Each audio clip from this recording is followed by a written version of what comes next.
SOLIDWORKS 2020 delivers some powerful new productivity enhancements that make documenting your designs even faster.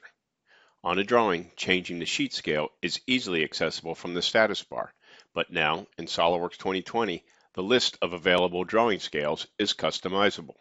The list is controlled by a text file containing the preferred scales for each standard. In SOLIDWORKS 2019, if you wanted a custom scale that is not on the list, it took several picks to access the sheet properties and enter the desired scale.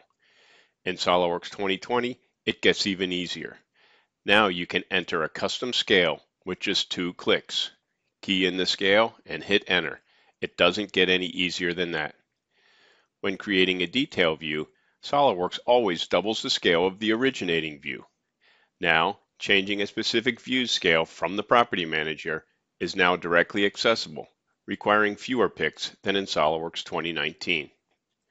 SOLIDWORKS 2020 introduces a new dimension type, the chain dimension.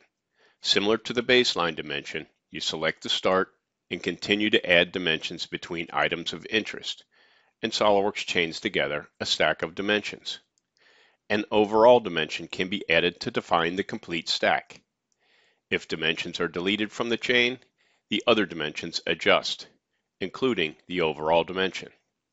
The chain dimension can be converted to a baseline dimension, and vice versa. And now, both the chain and baseline dimensions can be used in the sketch environment.